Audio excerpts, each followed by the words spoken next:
Bo, Hmm. Keir Starmer has done a U-turn on Angela the Fridge Rayner's workers' rights bill. Have you seen this? Have you heard about this? Oh, right. No, I haven't actually. Complete betrayal. She'll be pissed off with that, won't she? Ah, fuck her, who cares? Yeah. I mean, not literally. She's Yeah, ranted. of course.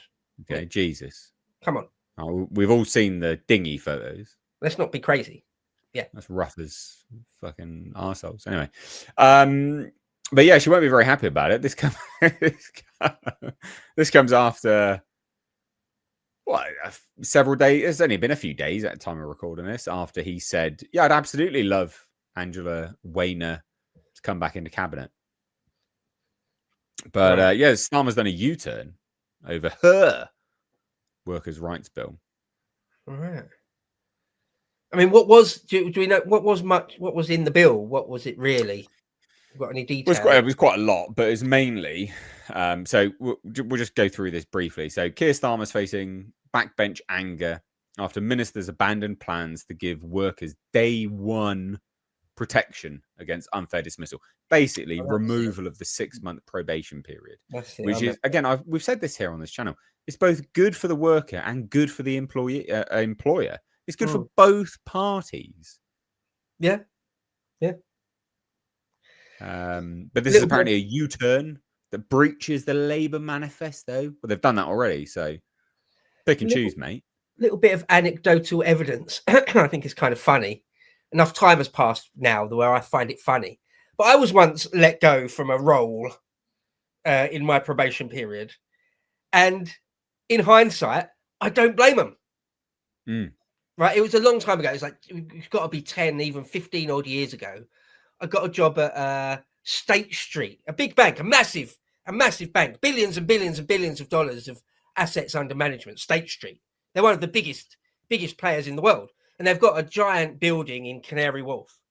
And I got a job there, and I was out of my depth. I don't mind admitting, I was a bit out of my depth. It was a bit beyond me. I didn't really have the experience required. And anyway, after, I think there's a 3-month probation period, if I recall. It was a long time ago now. And towards the end of that 3-month probation period, they just said, "No, I'm afraid we're not going to take you on." And at the time, I was gutted and disappointed and whatever, a bit mortified, blah, blah, blah. But no, in hindsight, they were right. It was better for them and me. Because if they'd given me the job and I'd fucked up big time, it's terrible for them. Their reputation could have been damaged. I could have lost them loads of money. I would have been, properly humiliated and probably fired at that point anyway. So it's just for the best. Yeah. Yeah. If I'm an employer, I would absolutely want to be able to have that in place, to be able to dismiss people in a probationary period. There's nothing wrong with that. You're quite right. No, it's super important. It's good for both parties. So a little bit more, basically what it is. Ministers have axed the proposal to remove the 24-month qualifying period for workers to make an unfair dismissal claim. So again, it is still wrapped up into that probational period thing, and allow them to do so from the first day. So basically, if they get in their probation period, they get removed, they could be like, "Well, that's unfair dismissal. Actually, that's unfair dismissal." But they've now said no to that. Keir Starmer's been like, nah, mate. Not happy with that at all. So the bill was caught in a standoff between peers and MPs over the original plan to give workers the protection on day one, as well as measures to ban exploitative 0-hour contracts.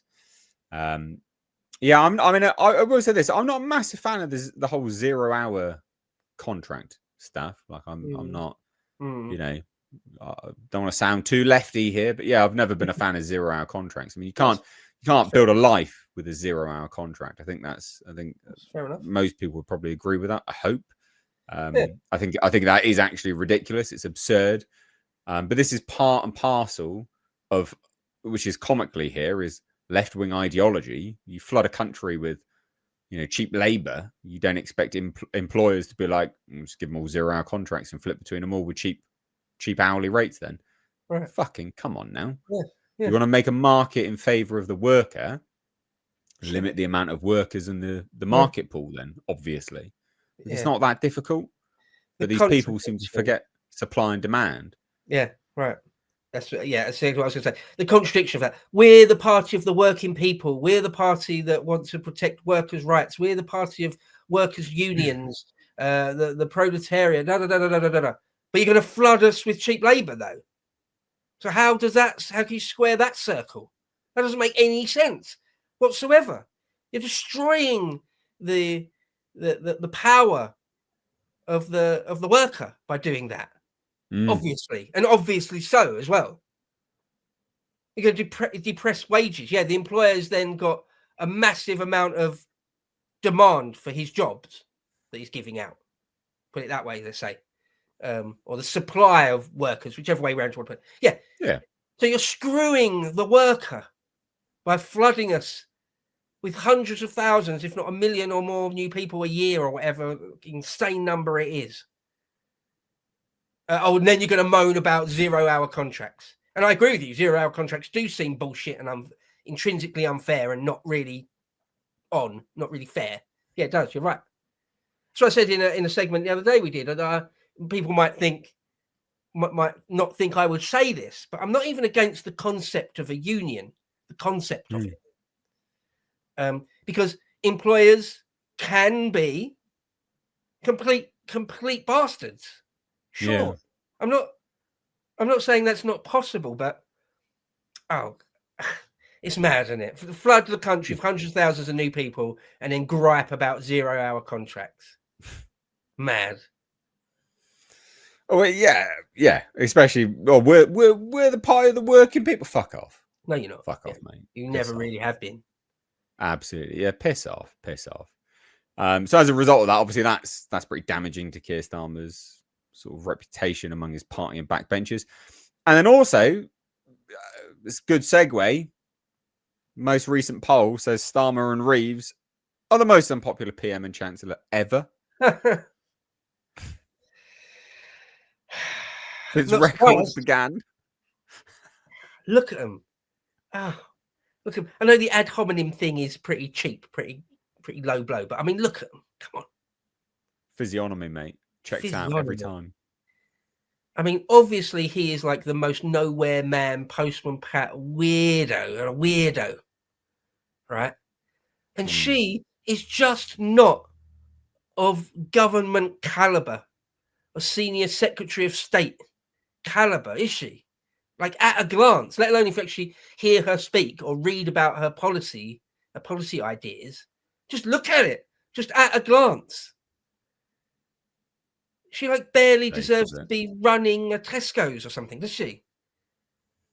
Yeah, no wonder they're the most unpopular, because it's very, very different. And then unless you were a true Labour Party partisan, an apparatchik of the Labour Party, unless you're that, or you're like a dyed in the wool, it's your whole family and always has been, and you're not interested in reality, unless you're that, you look at what the Labour Party has done over the last year or so, and there's no realistic way of viewing it as anything other than they're speeding us towards a cliff edge on a number of fronts.